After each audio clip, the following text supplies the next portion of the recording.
1947 से लेकर आज तक एक जगह ने पूरी दुनिया को हैरान किया है। कहते हैं यहाँ यूएफओ और एलियंस के रहस्य छुपे हैं। अगर मैं आपको कहूं कि वहां जाने की कोशिश करना आपके लिए जानलेवा भी हो सकता है, तो क्या आप यकीन करेंगे? आज हम जानेंगे एरिया 51 के पीछे आखिर क्या है। एरिया 51 अमेरिका के निवाडा डेजर्ट में स्थित एक बेहद रहस्यमयी और गोपनीय सैन्य क्षेत्र है, जो लास वेगास से लगभग 130 किलोमीटर दूर ग्रूम लेक के पास स्थित है।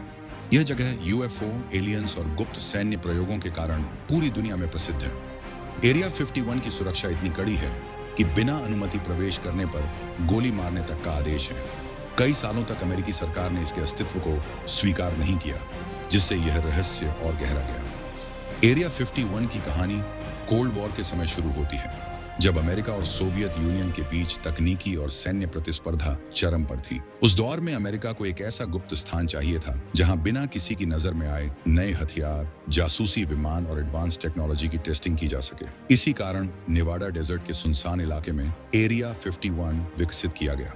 शुरू में इसे ग्रूम लेक टेस्टिंग फैसिलिटी कहा जाता था। यहाँ मुख्य रूप से हाई अल्टीट्यूड जासूसी विमानों की टेस्टिंग होती थी। एरिया 51 को लेकर सबसे बड़ी अफवाह 1947 के रॉसवेल यूएफओ क्रैश से जुड़ी है। कहा जाता है कि न्यू मैक्सिको के रॉसवेल इलाके में एक अजीब उड़न तश्तरी क्रैश हुई थी, जिसके मलबे और कथित एलियन बॉडीज को एरिया 51 ले जाया गया। अमेरिकी सेना ने पहले कहा कि यह यूएफओ था, फिर दावा बदलकर इसे सिर्फ मौसम के गुब्बारे का दुर्घटना बताया, जिससे लोगों में शक और बढ़ गया। कुछ पूर्व कर्मचारियों का दावा है कि उन्होंने यहाँ एलियन टेक्नोलॉजी पर काम होते देखा। सबसे प्रसिद्ध नाम बॉब लजार का है, जिन्होंने 1989 में कहा कि उन्होंने S4 नामक एरिया 51 के पास स्थित साइट पर यूएफओ जैसी उड़न तश्तरियों को रिवर्स इंजीनियरिंग के जरिए समझने की कोशिश की।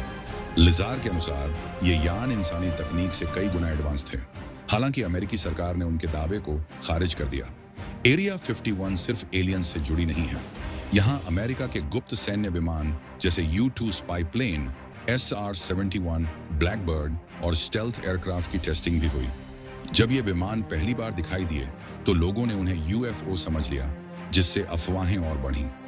2013 में CIA ने पहली बार आधिकारिक तौर पर एरिया 51 के अस्तित्व को स्वीकार किया, लेकिन एलियंस या यूएफओ से जुड़े कोई ठोस सबूत नहीं दिए। एरिया 51 आज भी पॉप कल्चर का हिस्सा है। फिल्मों, वेब सीरीज और वीडियो गेम्स में इसे एलियंस और गुप्त प्रयोगों का अड्डा दिखाया जाता है। एरिया 51 केवल एक स्थान नहीं, बल्कि एक रहस्य है। इसकी कहानी लोगों को सोचने और कल्पना करने पर मजबूर करती है। जब तक इस स्थान की सभी जानकारी सार्वजनिक नहीं होती, तब तक एलियंस और यूएफओ से जुड़ी कहानियां चलते रहेंगी और यह दुनिया की सबसे रहस्यमयी जगहों में से एक बनी रहेगी। ऐसी ही वीडियो के लिए चैनल को सब्सक्राइब जरूर करें।